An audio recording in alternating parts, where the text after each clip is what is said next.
Amados, estamos aqui falando sobre culto, né? Todos esses pontos a qual eu já expus aos irmãos, sobre qual é o propósito da igreja, qual que é a sua essência, eles são direcionados e balizados por 3 pontos. Quando eu penso em igreja, eu penso em 3 pilares. É o tripé da igreja. Eu tenho que pensar especificamente que a igreja ela sempre busca a unidade, a comunhão. E o que traz essa comunhão, irmãos? Os irmãos lembram? Como é que eu tenho comunhão com o Israel, com o Victor, com a Isadora? Eu tenho que escutar as mesmas músicas que ela?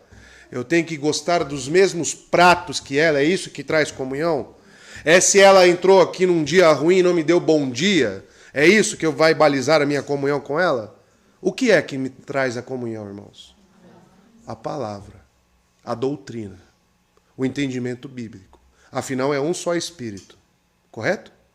Então, amados, uma coisa que nós temos que ter em mente é que o Espírito ele nunca vai dar diversas interpretações. O Espírito é um só, de um mesmo Deus, de uma mesma fonte das Escrituras. Então, nós precisamos entender que a verdadeira igreja de Cristo, quando Cristo reunir o seu rebanho, não vai ter uma placa de igreja. Ah, essa é a certa. Mas eu digo algo que vai ter um só entendimento sobre quem ele é e o que professamos pela nossa fé.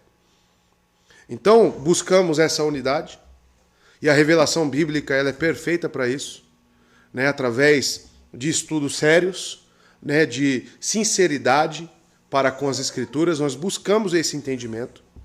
O segundo ponto que buscamos, através também da palavra, conforme João capítulo 17, Cristo diz, santifica-os na sua palavra, na sua verdade. Então buscamos também a pureza da igreja. Uma igreja que não busca a santidade, uma igreja que não busca essa pureza, ela perdeu sua essência, ela não é uma igreja. Uma igreja que não tem comunhão também não é uma igreja. E, por último, né, que junta todos a própria palavra. Né? Então, unidade, pureza e verdade é o tripé da igreja. É a essência da igreja verdadeira. Uma igreja que não preza por ensinar as Escrituras, ensinar o que ela diz, ensinar as doutrinas contidas nela, isso não é igreja. Uma igreja que dilui o Evangelho, que distorce o Evangelho, que só fala apenas de partes do Evangelho, não é uma igreja. A igreja verdadeira, ela prega a palavra na íntegra. Ela tem compromisso com as Escrituras. Hoje se cria uma ideia de que evangelho é só graça. É só amor. Isso está no evangelho. O amor de Deus, a graça de Deus, de Cristo Jesus. Mas não é só isso. Porque Cristo veio e a primeira mensagem de Cristo é arrependei-vos. A primeira mensagem de Cristo é arrependei-vos. Então, logo eu penso que, para que é arrependimento? O que é arrependimento? Arrependimento vem de uma necessidade do ser humano. Vem de um reconhecimento de que é falho e de que está em débito com alguém. E Cristo veio justamente para salvar esses perdidos. Então, para se pregar o Evangelho, eu preciso falar de lei? Preciso. A lei está embutida no Evangelho? Sim. Porque a lei é justamente o que desperta este senso de débito no indivíduo. Não adulterarás, aí você adultera? Ah, não trai minha esposa, mas e os pensamentos? Aí vem Mateus capítulo 5, onde Cristo dá uma reinterpretação de toda a lei de Deus. Que assassinar também não é apenas você pegar uma arma e dar cabo na vida do indivíduo, mas você pode assassinar também no seu coração. E quantos de nós temos infringido as leis de Deus? Então precisamos de arrependimento. Então precisamos de Cristo. Precisamos do Evangelho. Então, amados, a igreja, ela preza pela verdade. E nós temos que ter esse norte muito bem fixado para nós. A palavra de Deus, ela é justamente o eixo para todas as coisas. Porque se os irmãos perceberem, os outros 2 tripés estão também centralizados nas Escrituras. Como que eu sou santificado? Conhecendo a verdade, conhecendo a vontade do meu Senhor. E assim o Espírito Santo me guia na verdade. E eu entendo a verdade e a minha vida é amoldada à verdade. Aí eu sou santificado. Santificação não é uma varinha de condão que vem assim, uma fada, né? E plim, você está agora santo. Não, não é. A santificação ela vem mediante a exposição das Escrituras. Tá? A revelação de Deus. E a comunhão não seria diferente. Porque aí todos aqui buscando um bem comum, que é a santificação, né? Hebreus é muito claro, sem santificação ninguém verá a Deus. E segue a paz para com todos e a santificação também. Então esse é um bem comum que nos une. Então estamos no mesmo caminho. Estamos com o mesmo propósito, buscando na palavra a verdade. Tá? Eu já vi crentes falarem para mim, santificação não é necessário. Cristo já pagou o débito, não precisa de santificação. Confundem santidade, o ato de justificação, com santificação. O caminho a ser percorrido. A nossa vida aqui. E esquecem que Cristo morreu, como Tito 2,14, para adquirir um povo especialmente seu. Exclusivo seu, dedicado às boas obras. Um povo santo. Uma geração eleita, como diz Pedro. Tá? Então, com base nesse tripé, estamos falando de culto. Então, o que deve conter no culto? E eu já introduzi para os irmãos aqui alguns pontos. E são 5. Né? São 5 atividades prescritas pela palavra. A primeira dela que eu disse aos irmãos é cultuar a Deus através da pregação da palavra. Então deve existir pregação da palavra. Já fui em cultos também, onde o pregador abriu uma revista e falou sobre o tema da revista. Não abriu a Bíblia. Eu já vi pregadores não levar a Bíblia para o púlpito. Não houve culto. Não existe culto. Quando o pregador, por exemplo, sobe no púlpito para falar das suas experiências, para falar do seu time de futebol, que acontece muito também, para ficar fazendo piadinha, não está se pregando a palavra. A palavra de Deus ela deve ser tratada com seriedade, é o ponto central do culto a Deus. Ele prescreveu ser cultuado pela sua palavra. A pregação. Então, amados, primeiro ponto, isso já foi batido semana passada, o culto deve existir pregação. Pregação da palavra. Tá? Segundo ponto que eu trouxe para os irmãos foi cultuar a Deus através da oração. E oração esta da palavra. Porque a oração, conforme o apóstolo Paulo diz em 1 Coríntios 14, né, até mesmo cantar, ele vai dizer, deve ser feito com entendimento. E o que nos traz o entendimento numa oração? A oração pode ser feita de qualquer modo? Eu posso pedir qualquer coisa? Não.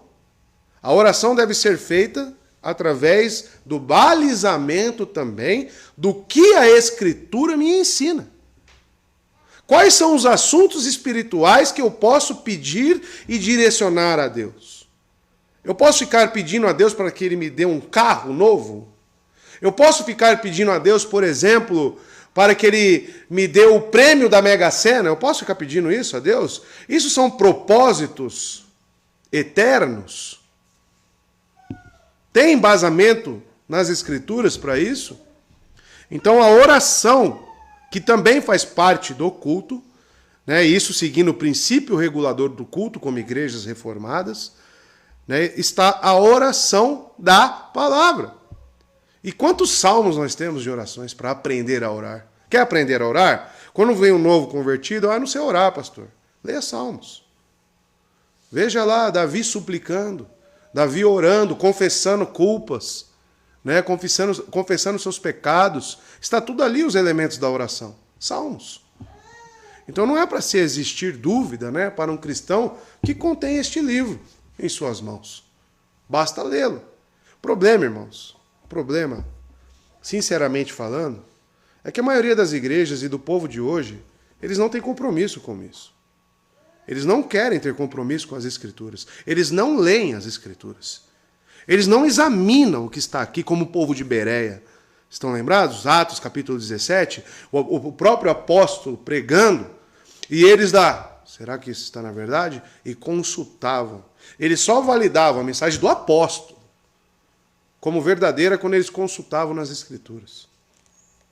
Hoje, não se tem isso. As pessoas vêm à igreja, pais, pode entrar. As pessoas vêm à igreja justamente para receber.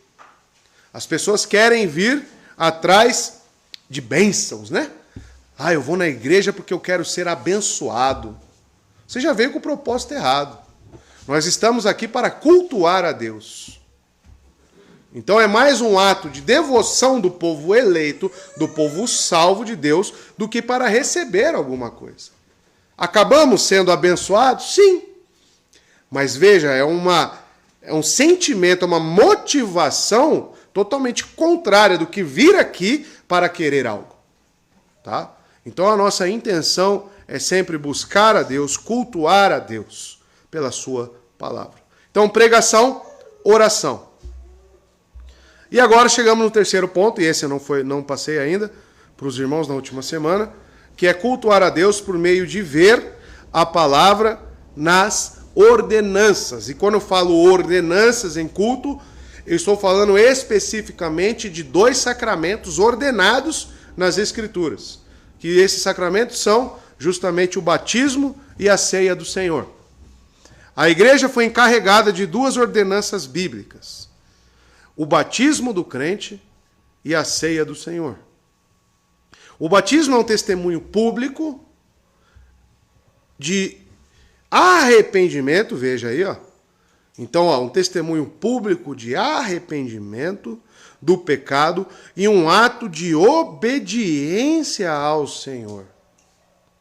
Embora o batismo não seja essencial para a salvação, é altamente improvável que uma pessoa tenha realmente nascido de novo e ainda assim não tenha o grande desejo de seguir o seu Senhor nesse primeiro mandamento que Deus dá ao novo cristão. Tá? O batismo é uma confissão pública de Cristo que evidencia à igreja e ao mundo que houve uma transformação radical no interior do crente. O batismo também é um sermão visível. Demonstra uma realidade espiritual da morte para o pecado e da ressurreição para a novidade da vida em Cristo Jesus. O que são as ordenanças? São meios visíveis de alimentar e professar a nossa fé. Por isso a ceia é representada pelo pão e pelo vinho. São meios visíveis. Batismo, outro meio visível de vermos a realidade do Evangelho. Por que o conscrito ali, né, para o candidato ao batismo, tem que ser constatado arrependimento quanto aos pecados? Para que ele seja admitido. Por quê, irmãos? Por quê?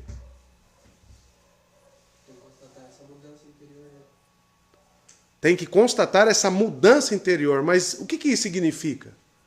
Essa vida transformada no arrependimento. Por que isso tem que ser parte do batismo? Demonstra que esse indivíduo foi regenerado, que esse indivíduo foi salvo e que o Espírito Santo, o Espírito da verdade, habita nele. Que através da pregação do Evangelho ele entendeu a mensagem da salvação. E cremos que quando a pessoa é chamada pelo Evangelho, ela é regenerada. E o que é ser regenerado? É justamente nascer de novo. E o que é nascer de novo? É ter uma transformação de motivações, de hábitos, de pensamentos, porque aqui muda também. A cosmovisão de mundo da pessoa muda. E assim isso é constatado na vida da pessoa. João Batista, categoricamente, as pessoas vinham até ele, deem frutos de arrependimento. Ele não saía batizando todo mundo. Então isso indica o quê? Que ele desejava constatar arrependimento nas pessoas. Como que as igrejas fazem hoje? Quanto ao batismo? Sai batizando a baciada. pessoa levanta a mão lá, preenche um cartão, já não. Semana que vem está marcado seu batismo. Pode trazer seu pai, sua mãe. Não se dá tempo. A pessoa tem que congregar na igreja. A pessoa, você quer batizar? Quero. Então, comece a vir na igreja. Comece a ter comunhão aqui com os irmãos. Comece a ser avaliado.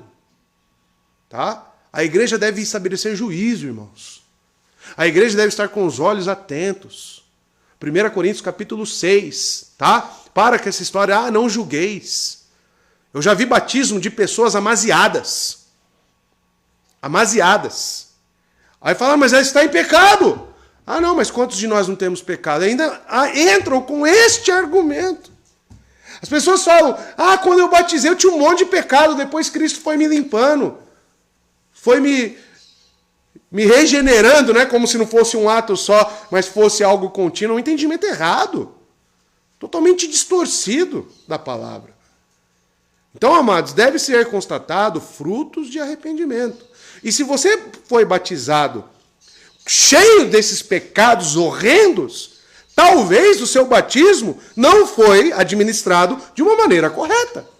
Como o meu, por exemplo. Como o meu. Porque se o pastor fosse minimamente sério, ele não me batizava. Batizaria você? Você se batizaria? Isso porque a maioria de nós aqui viemos da onde? De igrejas que prezavam por isso. Tinham compromisso com isso. E eis o resultado. Tá? Minimizam a palavra, minimizam a comunhão e irá minimizar também a santidade. Relativizar a santidade. Tá? Então, amados, frutos de arrependimento. O batismo e ceia são meios visíveis de profissão de fé. A ceia não é diferente. Quando nós estamos ali participando do corpo e do sangue de Cristo, estamos anunciando, ratificando que Cristo morreu por nós. Que Ele é o representante perante Deus de cada um de nós, da igreja dele. Então é um meio visível, tá? Sacramentos são meios visíveis de professar a fé. Pode falar, Isabel. Nesse caso, por exemplo, né, isso aconteceu comigo mesmo. Acredito que o meu batismo, eu não deveria me batizar se eu tivesse os olhos, entendimento bíblico que eu tenho hoje. Mas aí, nesse caso, eu teria que me batizar de novo? Depende do caso. Depende da igreja de onde você veio, depende de como foi administrado o seu batismo. Por exemplo, se foi feito por uma mulher, temos prescrito nas escrituras mulheres sendo ministras do evangelho e mulheres batizando as pessoas? Não temos evidências bíblicas para isso. Então, se você estivesse enquadrada neste caso, como já aconteceu com Israel e Alanes, eu faria o seu batismo corretamente. Não é rebatizar. Eu nem considero que aquilo que você teve foi um batismo. A mesma coisa com os presbiterianos. Né? Não consideramos válido o batismo por aspersão. Né? Então, é conduzido ao batismo bíblico, né? Nesses casos. Agora, tem que ser analisado. Por exemplo, temos diversas igrejas, né, por aí, assembleias. Eu consigo destacar algumas assembleias que são até certo ponto sérias no que fazem. Agora, tem outras também que já descambaram. Já viraram um circo, propriamente dito. Então, tem que ser avaliado caso a caso. Agora, congregação cristã no Brasil, seita. Deus é amor, seita. Tá? Todas essas religiões aí consideramos como seitas. Isso não professa o cristianismo. Distorcem, por exemplo, a quadrangular. O presidente da igreja quadrangular diz em um culto abertamente que Cristo é um anjo. Afetou cristologia, atingiu o ponto central do cristianismo. Eu aceito aquela religião como séria? Aquilo é cristianismo? Falando que o meu Salvador, o Deus homem, é um anjo? Invalidou tudo, acabou-se tudo. Tá? Então, analisando caso a caso, nós vamos chegar ao entendimento se é necessário conduzir para o batismo novamente. Né? Novamente não, mas pela primeira vez. Tá? Então, deve existir no culto a administração dos sacramentos. tá? Faz parte dos elementos de culto. Temos aí Mateus 28:19, o embasamento para o batismo, né? Portanto, vão e façam discípulos de todas as nações, batizando-os em nome do Pai, do Filho e do Espírito Santo. Isso aqui ele diz especificamente aos apóstolos, né? O fundamento da igreja, né? As colunas da igreja, os apóstolos. Atos 2:38, Pedro respondeu: arrependam-se. Olha aí como Pedro chamava o arrependimento. E cada um de vocês seja batizado em nome de Jesus Cristo para perdão de seus pecados e receberão o dom do Espírito Santo. Atos capítulo 2, verso 38, é a pregação de Pedro, né, em Pentecoste. Ali é onde foi dispensado o Espírito Santo sobre a igreja. Mas veja a pregação de Pedro: arrependam-se. Posteriormente, aí segue a ordem: e cada um de vocês seja batizado. Ou seja, sem arrependimento não existe batismo. Tá? Isso é uma regra básica para o batismo, que as igrejas perderam de vista. Perderam. É tão simples, olha o texto, irmãos. Né, que acaba sendo, às vezes, é difícil você ver um pastor que descarta esse arrependimento e já leva para o batismo, diante de um texto tão claro, e não falar que não é falta de caráter isso. Tem dúvida? O texto é difícil, Atos 2:38? É difícil esse texto. A sequência lógica, aí você soma lá com Mateus, né, com os evangelhos sobre João Batista. É difícil entender isso. A sequência. O que é cobrado do indivíduo? Quais são os critérios para o batismo? É difícil, é um texto difícil. Estamos falando de escatologia, de símbolos, né, de alegorias. Não estamos falando. É uma linguagem clara. Clara. Tá? Arrependam-se. E cada um de vocês seja batizado. E olha que mesmo, né, você trazendo para a igreja essas constatações de arrependimento, muitos ainda mentem para a igreja. Muitos ainda forjam seu batismo. Mas aí é uma questão do indivíduo para com Deus. Tá? Do indivíduo para com Deus. Ceia do Senhor. Olha lá, vamos falar de cada elemento aí. A ceia do Senhor é um memorial da morte de Cristo. Como o batismo, a ceia do Senhor é um sermão visível que ilustra uma realidade espiritual. Mais do que isso, a ceia do Senhor não apenas retrata a morte de Cristo, mas também mostra a comunhão espiritual entre Cristo e o seu povo.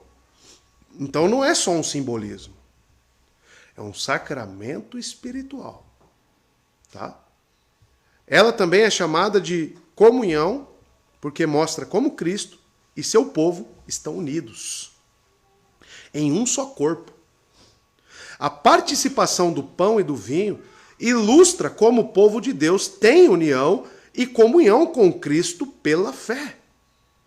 A participação coletiva dos elementos pelo povo de Deus também ilustra como o povo de Deus está igualmente unido uns com os outros. Então, o que significa a ceia? Primeiro, eu sempre digo isso nas ceias. Comunhão espiritual, união espiritual com Cristo. Que você foi resgatado. Que este dito arrependimento, que esse novo nascimento, ele está na sua vida. Ele é encontrado na sua vida. Tá? Então você foi unido com Cristo espiritualmente. Segundo ponto, né, onde Paulo oferece uma crítica à igreja de Corinto. União física com os irmãos. Tá? Então, assim como a igreja ela tem um caráter invisível e um caráter visível, a nossa união na participação da ceia, ilustrada pela participação na ceia, ela representa essa união no corpo invisível de Cristo e também no corpo visível. Tá? Ao qual os coríntios estavam negligenciando a comunhão com os santos. Tá? Então, eu sou salvo. Né? Como alguns dizem, não, estou muito bem com o meu Deus, amo a Cristo, mas não quero compromisso com a igreja. É salvo? Não é salvo. Não é salvo. Tá? Você precisa se arrepender. Cristo nunca irá salvar uma pessoa, para não colocá-la numa igreja. Tá? Aí você vai descartar Efésios capítulo 4, né? Onde fala, onde cada junta no corpo, bem ajustada, edifica-se a si mesmo, e todos têm o seu crescimento, para quê? Visando o quê? A santificação. Paulo, então, estaria errado de ordenar um para mestres, outros para apóstolos, né? Para quê? Para que haja o crescimento, a maturidade desses irmãos. Aí você invalida tudo isso, tá bom? Aí você vai em Hebreus e fala, não seja o costume de vós, como de muitos, de se apartarem da igreja, se ausentarem da igreja. Já leram isso? Então, amados, é inconcebível você dizer que uma pessoa está fora da igreja, que não quer ter compromisso nenhum com o corpo físico de Cristo, aonde administra todos esses sacramentos, essas profissões de fé, e falar que ela é salva ainda. E eu vejo muitas pessoas fazendo isso. Isso é interessante, né, pastor? Porque é impossível alguém fazer parte da igreja invisível e não da visível. Mas é possível alguém fazer parte da visível e não da invisível. Com certeza. Né? Com certeza. Os opostos não se coadunam, né, digamos assim. Porque pode estar aqui no meio e não fazer parte nenhuma com Cristo, né? Mas certamente, se você está com Cristo, por que é impossível? Vamos lá, vamos elucidar isso. Dizer que você está unido espiritualmente com Cristo, o que muda na sua vida? O que muda no seu coração? Quais são os seus desejos? Eu estou falando de um verdadeiro. Use agora, resgate na sua mente exemplos bíblicos, tá? Por exemplo, Paulo, Pedro, cristãos verdadeiros, que a Bíblia nos fornece, exemplos claros. Quais são os sentimentos desses homens? Eles eram unidos na igreja invisível. Eles tinham essa união mística com Cristo. Como que eles andavam? O que eles sentiam? O que eles queriam? O que motivavam eles? Você consegue imaginar uma dessas pessoas que você pensou aí, seja quem for, fora da igreja? A vida desses homens estavam totalmente relacionadas com a igreja física. Em todos os aspectos. Em todos. Eles viviam com base nessa união invisível com Cristo, mas vivendo ativamente, com as suas vidas totalmente entregues, pregando o evangelho, buscando os eleitos de Deus, para que eles formassem comunidades. Como que eu posso dizer que um salvo não quer estar na igreja? Até mesmo antes da instituição da igreja, Davi, no Salmo, o prazer dele é estar na igreja. Fiquei feliz quando me disseram, vamos à casa de Deus. Né?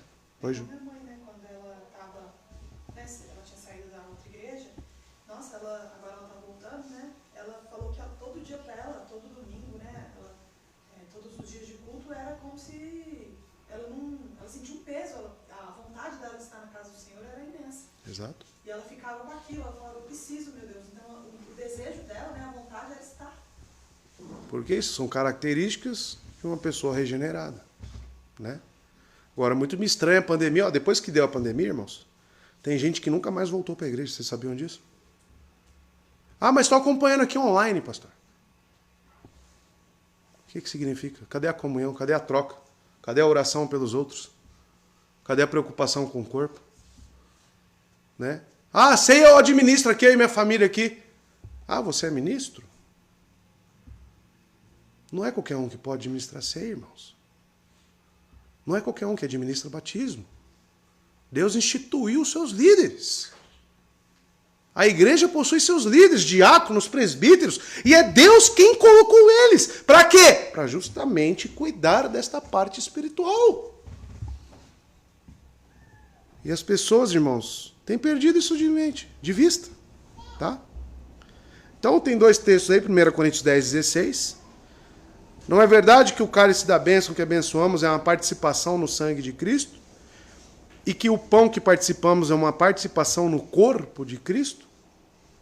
E já no 11, né, 25 e 26, façam isto, sempre que beberem em memória de mim, porque sempre que comerem deste pão e beberem deste cálice, vocês anunciam a morte do Senhor até que ele venha. Tá? E perceba que tudo está no plural, né? Em 1 Coríntios 11. É tudo voltado não para indivíduos. Você sozinho, você não participa de ceia nenhuma, sozinho. Não tem sentido. Tá lá em casa, eu tô aqui, vou fazer a ceia aqui para mim. Não tem sentido isso. A ceia é para a comunidade de santos salvos, que anunciam juntos, publicamente. Tá? Essa é a questão. Quarto ponto. Cultuar a Deus por meio de cantar da palavra, né? Ou cantar a palavra. Adorar ao Senhor com cânticos é um desejo gerado pelo Espírito nos cristãos. Embora tenha sido apontado que a palavra pregada deve ser o ponto central do culto de adoração, o canto corporativo de louvores a Deus não deve ser minimizado. A Bíblia instrui a igreja a se dirigir, ensinar, admoestar uns aos outros por meio de salmos, hinos e cânticos espirituais. Cantar é um meio maravilhoso de expressar os mais profundos sentimentos de alegria, admiração e louvor em relação a Cristo. Em relação a Cristo. Portanto, um culto de adoração saudável inclui cânticos sinceros, fervorosos e espirituais, enraizados nas gloriosas verdades da palavra de Deus. O que cantamos? O canto, então, deve ser um canto das Escrituras. Tá? Então, para isso, eu tenho salmos já inspirados, salmos próprios para ser cantados com a congregação, porém eu também possuo hinos. Possuo hino do cantor cristão, possuo diversas músicas aí, né, e louvores feitos aí não inspirados. Mas uma coisa é certa, para que eu cante na congregação, isso deve ter embasamento bíblico. Eu não posso cantar coisas que não têm embasamento. Eu não posso dirigir a Deus palavras que nem mesmo Ele aprova. Que nem mesmo Ele pede para que seja cantado. E quantos exemplos nós temos aí? Como é que era a música lá, que o carro passou do lado nosso cantando, repetia 366 vezes?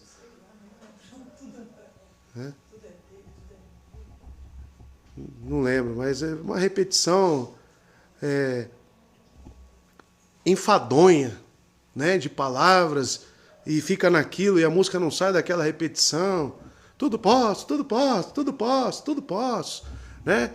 Então, assim, amados, para que estamos cantando? Da onde que vem o entendimento? Se deve ser a palavra, o que a palavra comunica? E outra, o canto é a quem? O culto é a quem? Estamos reunidos para adorar a quem? Os irmãos têm dúvida para quem vocês vieram adorar aqui? Né? Você deve cantar a quem, então? Aí você coloca as suas experiências na música. Já viram músicas gospel que falam das suas experiências? Né? Quem me viu na prova e não me ajudou. Né? Um canto de vingança. Um canto de ódio. Né? Que vai trazer a retribuição. Isso é bíblico. Então, amados, cultuar a Deus por cantar através dos cânticos deve ser a sua palavra e direcionados a Ele. Então cantamos o quê? As obras dele. Cantamos doutrinas, irmãos. Cantamos a obra da redenção. Cantamos sobre a Trindade. Aquele hino é maravilhoso, o hino do cantor cristão, que primeiro fala do Deus Pai, já perceberam? Depois fala do Deus Filho, depois fala do Deus Espírito. Né? Então, as três partes, depois junta, né? O Deus maravilhoso. Fala da Trindade. Então eu falo sobre Ele. Eu falo sobre suas obras da criação. Eu falo sobre a igreja dele. a comunhão que Ele nos dá. Então é tudo direcionado a Ele, não o que eu faço. Né? Pode falar. A gente vê isso claramente com Lameque, né? Cantando seus feitos, assim, não a Deus. Exato. Canta os meus feitos. Lameque. E Lameque era descendência de quem? Caim, ímpio. E ele faz um canto voltado para o que ele fez. Então não estamos aqui para cantar a minha experiência. Estou aqui para anunciar as obras dele. Falar dele. Tá? Isso é cantar a palavra. Efésios 5,19 fala, falando entre si com salmos, hinos e cânticos espirituais, cantando e louvando de coração ao Senhor. Ao Senhor. Tá? Colossenses 3,16. Habite ricamente em vocês a palavra de Cristo. Ensinem e aconselhem-se uns aos outros com toda a sabedoria. E cantem salmos, hinos e cânticos espirituais com gratidão a Deus em seus corações. Gratidão a Deus. Tá? Então tudo voltado para Ele, né, sobre as suas obras e o que Ele faz. Outro sim, se o objetivo da igreja é glorificar a Cristo na promoção da unidade, pureza e verdade, o tripé, então nossos cânticos de adoração precisam refletir esse objetivo. Então, se é nosso objetivo, se a essência da igreja é a unidade, pureza e verdade, então as nossas músicas têm que estar sendo conduzidas nesse propósito também. Independente do estilo musical utilizado no culto, as perguntas que precisam ser respondidas são: primeiro, as letras de nossos cânticos são doutrinariamente sólidas e centradas em Cristo? Por que essas músicas que não são bíblicas entram na igreja? Quem acertar vai ganhar um café ali.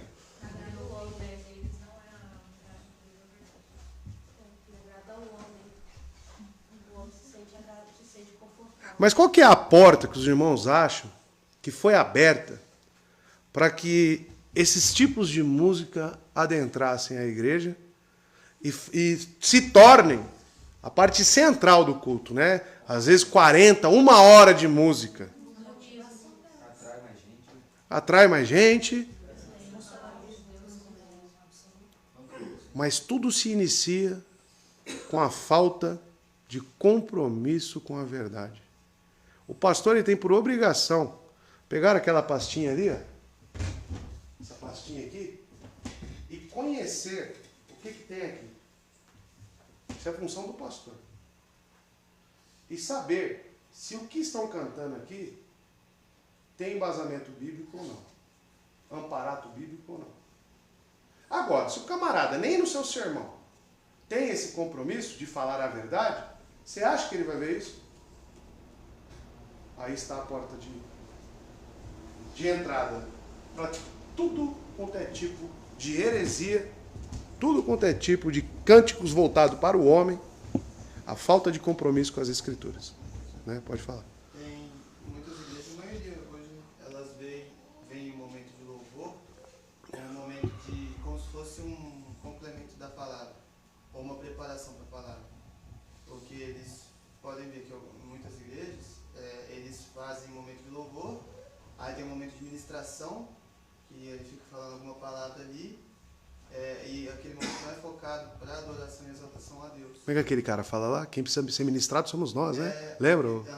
Lembro. Teve um carinha que ele estava, de uma página, que ele estava criticando esses louvores centrados no homem, né?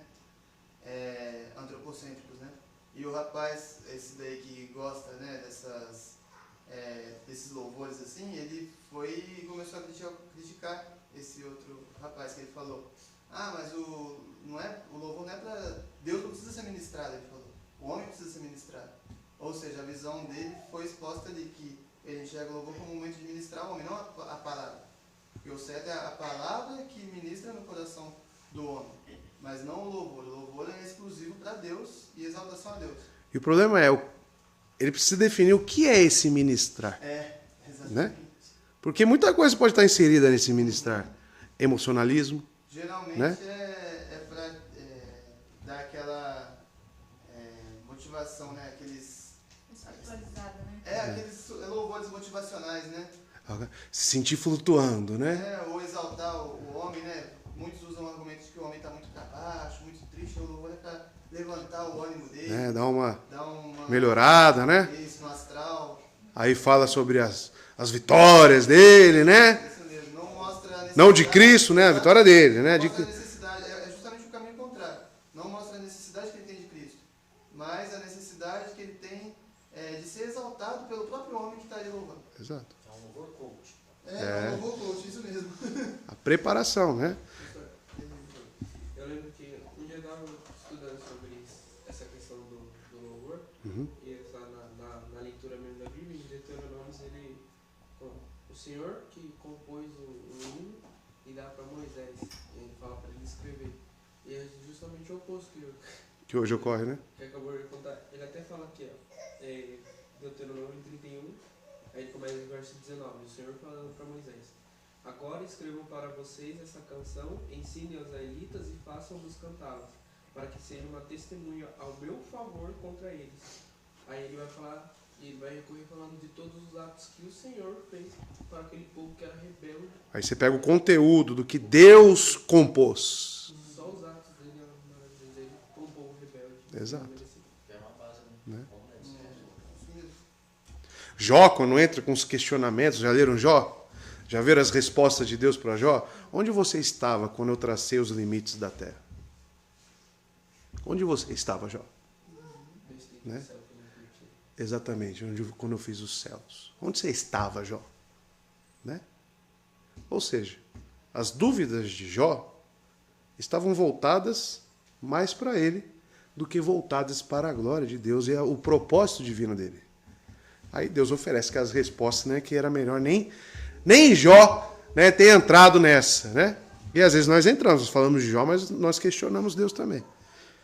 Então, amados, letras de nossos cânticos são doutrinariamente sólidas e centradas em Cristo. Tem embasamento teológico o que você canta?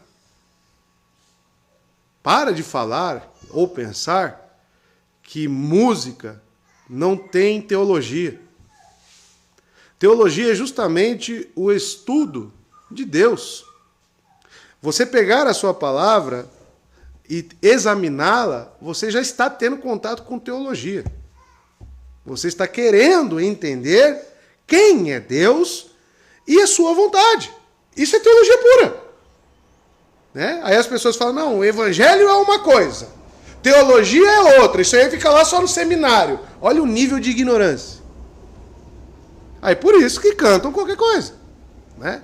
Porque eles associam igreja, cantos, né, com teologia. E aí, pronto, né? Satanás, oba, é isso que eu quero. O estilo musical promove a participação cooperativa entre os irmãos? Isso é importante. Por quê? Se o canto é congregacional, se o canto é para a igreja adorar, como será no céu? Vai ter um só lá na frente, lá com o microfone, e cantando? E fazendo aqueles, né? Aquelas vozinhas, é assim que vai ser no céu? Como é que é? Vocês já leram Apocalipse? Uma só voz. Todos os santos cantando. A igreja é o quê? É o antigozo dos sermos. A igreja é justamente os eleitos de Deus reunidos esperando a volta de Cristo. Enquanto isso não ocorre, nós estamos aqui caminhando, lutando, sofrendo junto, cantando ao nosso Deus juntos. Então, o estilo musical, que isso também tem que ser analisado. Porque tem músicas que são feitas que é só para um solo mesmo. Que é uns cortejos, né, de voz assim, que é só uma pessoa que consegue fazer. Que é destinado só para aquele tipo de voz. O estilo musical promove a participação cooperativa entre os irmãos. Então aqui, é o que eu falo para as meninas que tocam violão. Vocês auxiliam a congregação. Tá? A Ju já nem faz mais parte aqui da frente. Por quê? Porque eu entendo que os cantos que nós já temos aqui, os irmãos já aprenderam, já sabem, né? E já dá para ficar aí anos aí cantando o repertório. Tem bastante música ali, né, Fabiano? Bastante música. Salmos tem 150, e tem uns que a gente nem canta ainda, né? Tem muitos que a gente nem tirou ainda. Então, amados, quem toca um instrumento aqui é para auxiliar a congregação e não para ser destaque. Tanto que, pastor, eu estou ruim hoje, não consigo tocar. Não tem problema nenhum. Não tem problema nenhum. Você é só uma ajudinha. O que importa é os irmãos reunidos e cantando. Isso sim. É isso que importa. Tá? Então, o estilo, o canto, promove essa cooperação, essa união entre os irmãos. Vocês percebem que tudo é voltado para os 3 pilares? Eu canto doutrina? Me preocupo com a verdade. É congregacional? Eu me preocupo com a unidade. Tá? E a maneira ou o modo como cultuamos é reverente e santa? O outro pilar, a pureza. A forma como você se porta, tá? Na igreja, como você se veste, como você está aqui, a forma como você está cantando ao seu Deus, é reverente? É santo? O que é santo? É consagrado. É separado. Tá? O que o mundo faz, um santo faz. A forma como se veste uma pessoa do mundo, né? Com todas essas parafernálias que tem, né? Ou menos, né? Porque hoje é o que mais tira do que põe, né? Um santo utiliza disso? O que é santidade? Separado.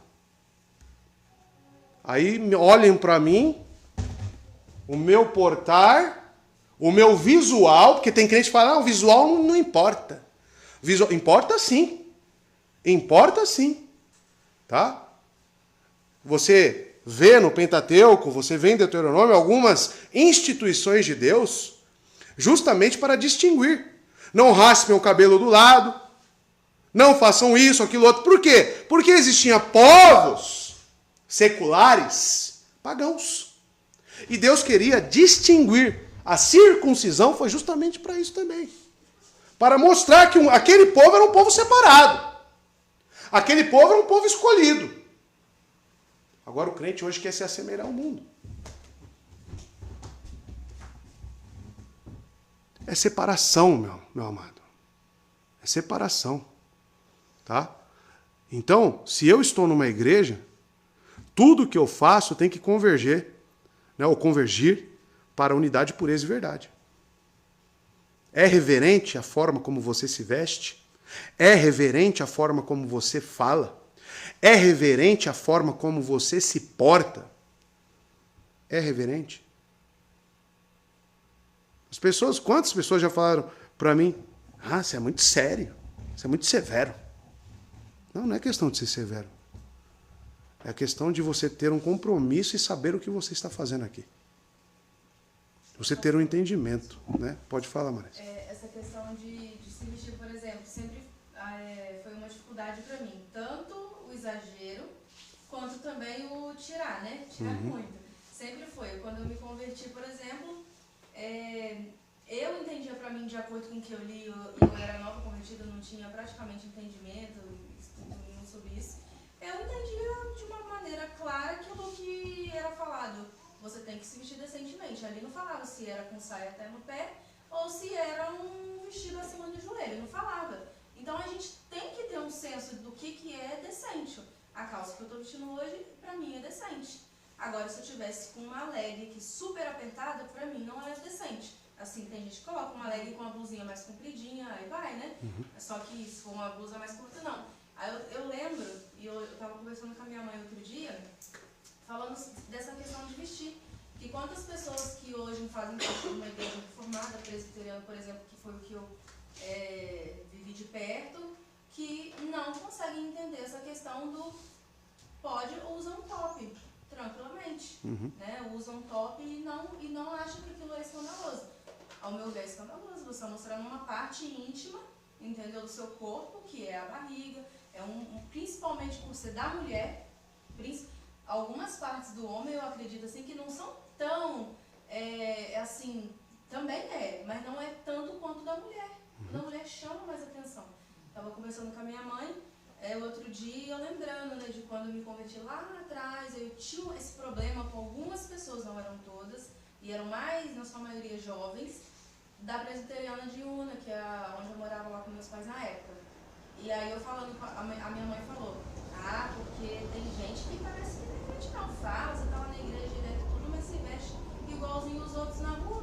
Ela ainda falou, mostrando a roupa da bunda. Eu falei, é isso mesmo. Aí ela falou aquilo e eu lembrei. Lá atrás, eu olhava para alguns jovens da presbiteriana e pensava a mesma coisa. Eu tô assim, falando dessa igreja, tinha outras. Mas eu pensava assim, mas como é que pode esses jovens que são cristãos, eu vejo eles indo à igreja no domingo, lá eles cantam, lá parece que, né, quando eu vejo eles no dia a dia, eles se vestem, o que eu olhava a primeiro momento era isso, a roupa. Porque o que fala primeiro quando a pessoa não abre a boca? É a roupa, a maneira como, o lugar que ela está, onde eu vejo ela. Exato. Então eu via pessoas assim, se vestindo de maneira completamente diferente do que o que eu via, porque para ir na igreja elas se vestiam até que bem, decentemente. Essas pessoas, por exemplo. E viam elas também em festas. Mas eu não bebo. Eu vou na festa e tudo, vou ali, tenho alguns amigos, mas eu não bebo. Eu não fumo. Então, você está no meio das pessoas que fazem. Quem é que outras pessoas podem ver você indo lá, pode passar e ver você lá, e essas pessoas não são crentes, elas vão falar o quê? Você está no meio deles. Você Exatamente. faz o que eles fazem. Eles não vão conseguir diferenciar. Eu vejo algumas igrejas aí, por exemplo, Assembleia de Deus, as mulheres, não, usa saia. A saia é decente. Mas já viu o tipo de saia? Vai até o pé lá, realmente. Mas parece que é a vácuo, né? Coloca uma bombinha a vácuo ali. Você vê todas as curvas da mulher. Mas eu tô de saia. Isso aí é uma ignorância, né? Não precisamos ir longe, né? Falando de roupa ou falta de roupa. Por exemplo, tá no Facebook. Você acha que condiz para um cristão ficar lá no Facebook fazendo aquelas selfies, uma mulher passa aqueles batom, né, que chama mesmo a atenção, faz aquela maquiagem, né, e fica lá, tum, tum, tum, tum, tum. Só vem uma pergunta à mente. Para que isso? Para que isso? Mulheres, me expliquem, para que isso? Isso glorifica a Deus? Isso é vaidade. Isso aí, na minha época, pode ser que mudou, né? Ou não, porque o pecado é o mesmo. É para chamar atenção. É para alguém vir comentar. Oh, que linda. Oh, que bela. Aí o ego...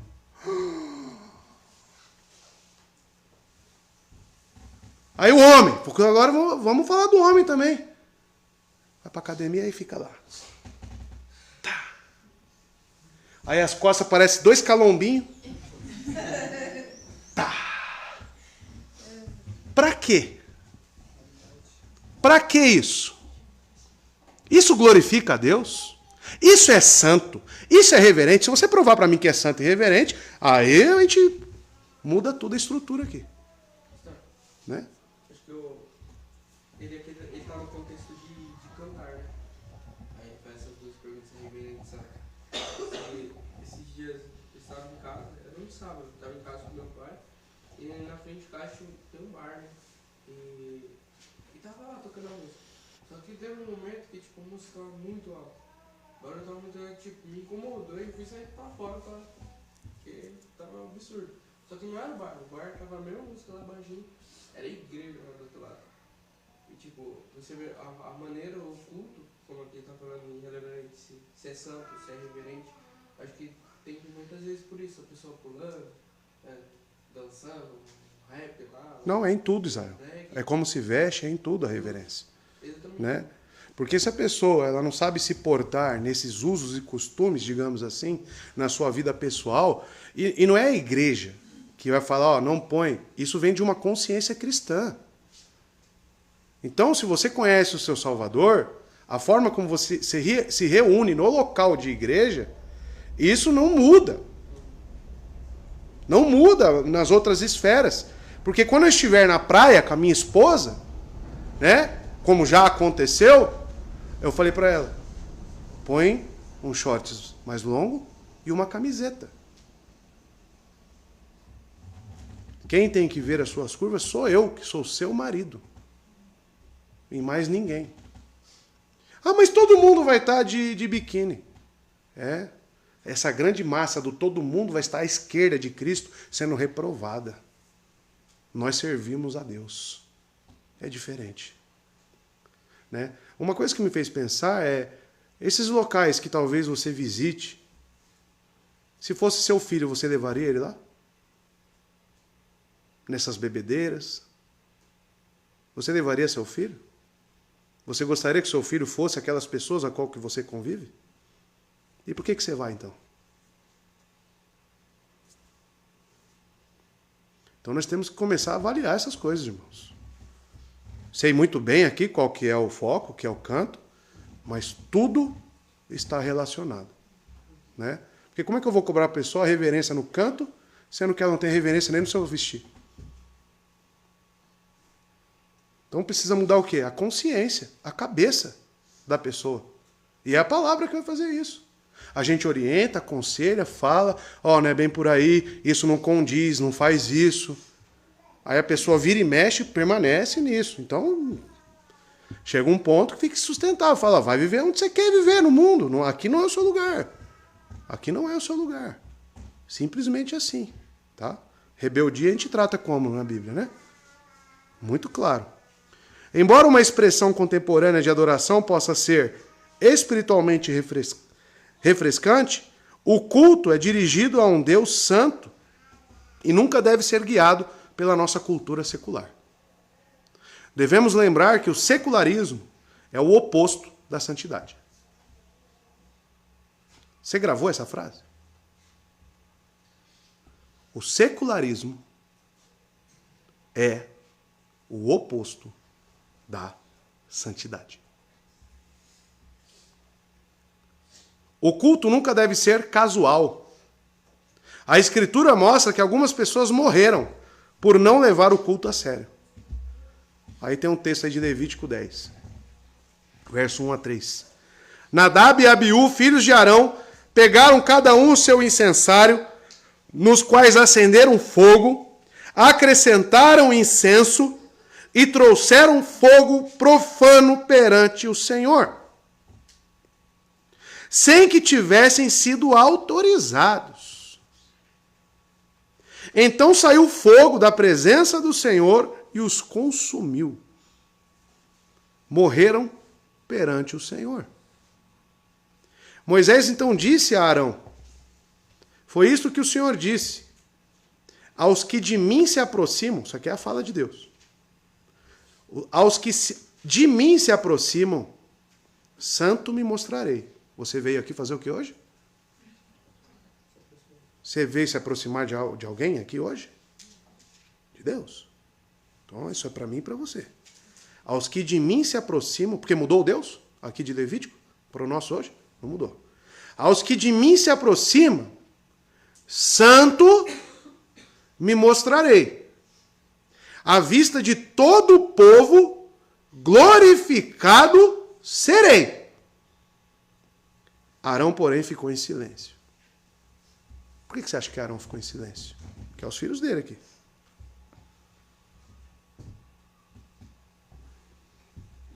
Dá para secularizar a igreja? Dá para secularizar o seu modo de vestir, de falar? Dá?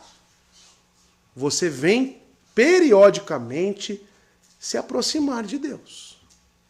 E a sua forma de se apresentar é santo me mostrarei. E se a igreja é dele, ele se mostra como? Santo.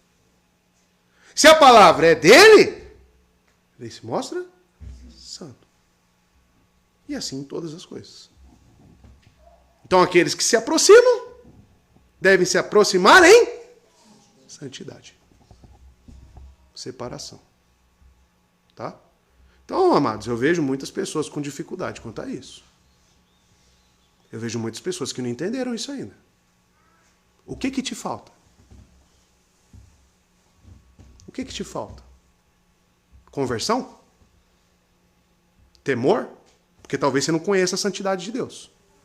Se você está secularizando as coisas de Deus, a sua própria vida está sendo secularizada, e você não está se preocupando com isso, eu te pergunto, você conhece esse Deus Santo?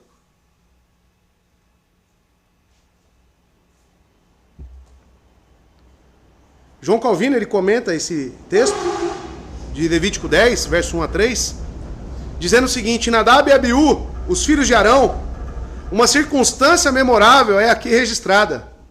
Uma circunstância memorável, de onde parece que Deus abomina enormemente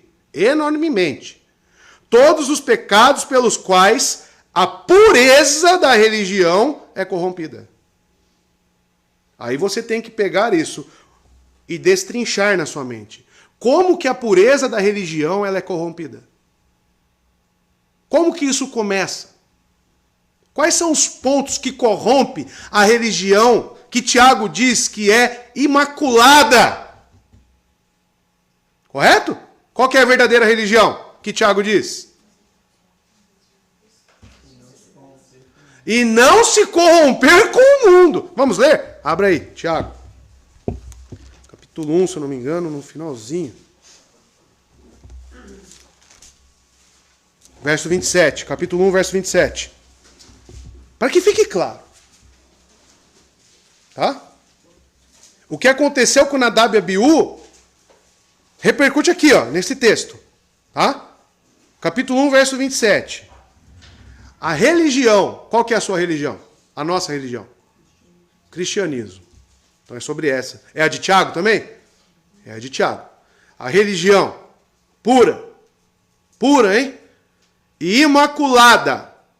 Diante de Deus. O que é algo imaculado? Sem mancha. É esta. 2 pontos. Visitar os órfãos e as viúvas nas suas tribulações. E, tem um E aí, irmão. Tem um E aí. Acréscimo. E manter-se sem manchas do mundo. Você tem seguido essa religião?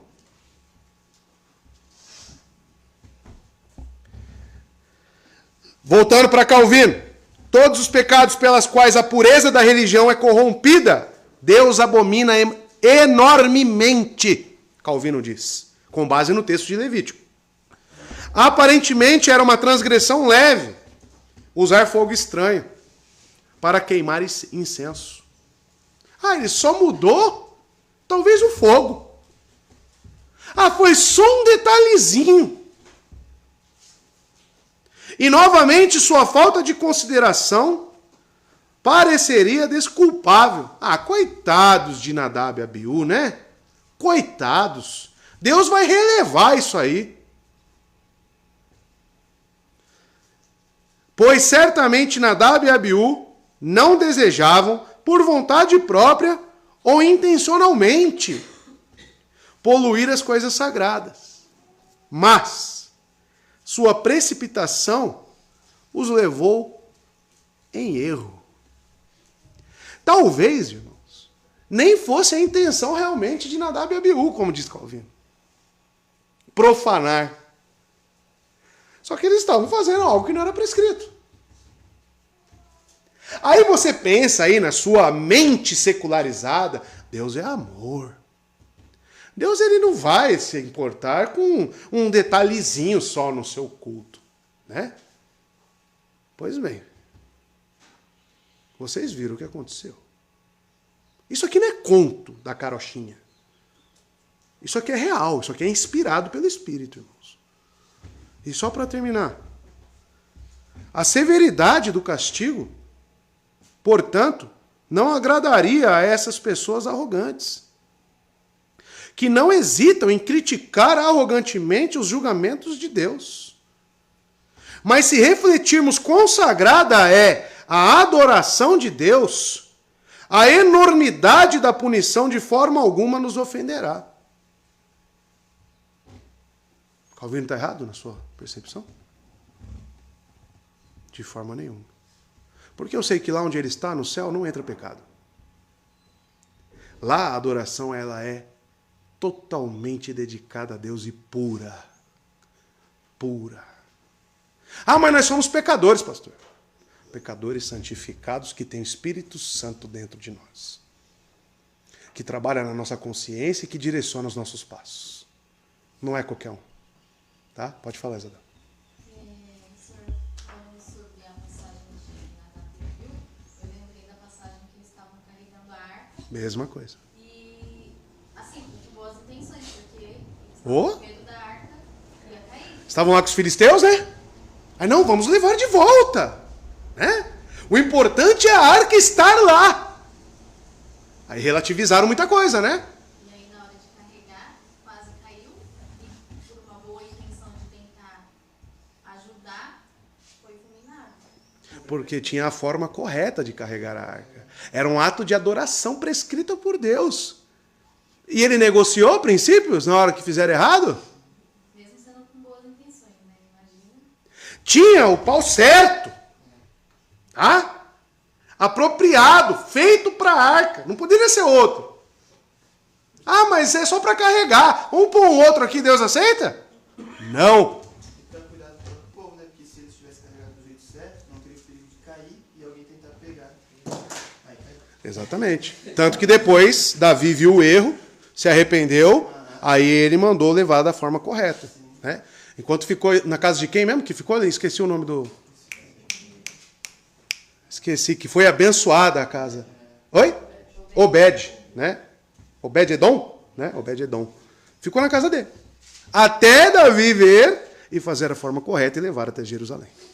Isso lembra Né? também, pastor, que muitas pessoas não levam em consideração, acham que é muito banal se preocupar com isso, mas é sério, porque é no culto ao Senhor que fazem isso, o pastorado feminino.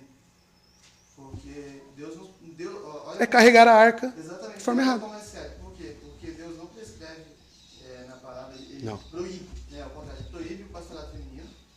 E outra, o ser pastor é lidar com a palavra de Deus. Então, Exato. imagina, fazer algo que Deus não prescreve, que Deus proíbe. E utilizando a palavra dele. Exatamente. Seríssimo. Então, só para terminar aqui, que já está quase acabando. Pois quem come e bebe sem discernir o corpo do Senhor, 1 Coríntios 11, 29 e 30, come e bebe para a sua própria condenação. Por isso há entre vocês muitos fracos e doentes, e vários já dormiram. Dormiram aqui vem do grego koimal, ou seja, estão mortos. Né? Ou seja, o que é isso que é prescrito aqui em 1 Coríntios 11? É um juízo de Deus, tá? Temporal, ou seja, nessa terra, para aqueles que participam de algo santo, sem discernirem corretamente. Tá? Se estão unidos com Cristo, verdadeiramente, o corpo místico e no corpo físico. Tá? Então, ainda no Novo Testamento tem essas prescrições. Tá? Tem lá Ananias e Safira também, né? Que se comprometeram, fizeram um voto. Nós vimos na nossa confissão que o voto, o juramento, faz parte da adoração, porque é sempre no nome de Deus. Né? Então, se realmente existiu esse voto deles, utilizando o nome de Deus, Deus foi muito severo em fulminar eles dois? Não, de forma nenhuma. Deus preservou a sua santidade. E ele tem todo o direito de fazer isso. Tá? Então, o quinto ponto, cultuar a Deus por meio da comunhão em torno da palavra. Outra das principais atividades da igreja primitiva é a comunhão cristã. Se a igreja tem a fraternidade e a unidade como objetivos bíblicos, então a comunhão será encontrada ali. Veja quais são os objetivos, hein? Tem a fraternidade e a unidade como objetivos bíblicos. Se tem isso como objetivo, então a comunhão será encontrada ali. A comunhão bíblica é o Espírito Santo ministrando aos santos por meio da interação espiritual dos crentes uns com os outros. E o Espírito Santo nos guia pela palavra. É o Espírito que ministra um crente por meio de outro crente. Quando aconselha um crente ao outro, aconselha com base na palavra. Quando exorta, com base na palavra. O Espírito Santo vive dentro de todos os crentes e é o Espírito Santo dentro dos crentes que faz a comunhão cristã ser santificadora. O amor que os cristãos têm por Deus e uns pelos outros, manifestado em sua comunhão e conversas espirituais, é edificante para os santos. A reunião e a comunhão dos santos é um meio bíblico de crescimento espiritual. Dessa forma, a comunhão espiritual é um meio de graça e a igreja local não deve ser negligenciada, né? Não se deve negligenciar ela.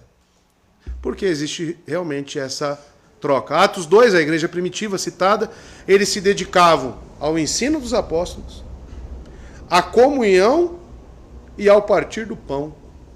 Ordenanças. E as orações.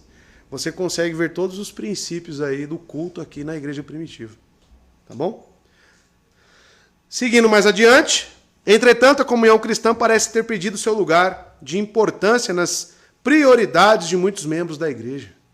5 minutos antes e depois do culto dominical parece ser o suficiente para os frequentadores da igreja de hoje. Porém, a comunhão espiritual em torno de Cristo não é algo que se pode ser negligenciado, nem pelos cristãos e nem pelas igrejas que buscam seguir o modelo do Novo Testamento.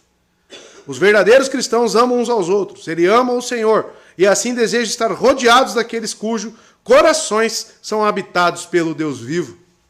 Os cristãos precisam do Senhor e porque o Senhor habita nos cristãos, então eles precisam um dos outros. Por causa dessa realidade interna, as igrejas precisam fornecer a oportunidade para os cristãos estarem uns ao redor dos outros, fisicamente. Por isso que temos almoço de comunhão. Dá para você passar o dia inteiro aqui e conversar sobre assuntos espirituais, não profanando o dia do Senhor com o seu irmão. Tá? Então, de um ponto de vista prático, as igrejas devem ser intencionais em reservar tempo adequado para que os membros tenham a oportunidade de cumprir suas responsabilidades uns com os outros. No culto de oração já é proposto aqui as visitas. Também para que você tenha um tempo de comunhão com o seu irmão. Se os membros da igreja são obrigados pelas Escrituras a se dedicarem uns aos outros, amarem uns aos outros e assim por diante, eles não podem desempenhar essas responsabilidades sem passarem tempo suficiente juntos. Tanto aos domingos como aos outros dias da semana. Portanto, uma marca de uma igreja saudável não é apenas o que ela é uma igreja que ora, mas também que ela é uma igreja que regularmente provê e encoraja tempo suficiente para a comunhão espiritual. Então não é só vir ao culto. Amar o seu irmão é cuidar dele, é visitar ele, é orar com ele, é fazer culto com ele. Tá? Conclusão. Embora haja outras atividades dentro da vida da igreja, pregar, orar, cantar e participar das ordenanças, são os elementos de culto que guiam todo o restante. Essas são as atividades que Deus prescreveu para a igreja como meio de comunicação e aplicação da palavra de Deus escrita. Somente quando esses meios de graça são realizados fielmente é que a igreja deve esperar a presença do Espírito. Tá? Por quê? Porque é a forma como Deus prescreveu. Tá bom?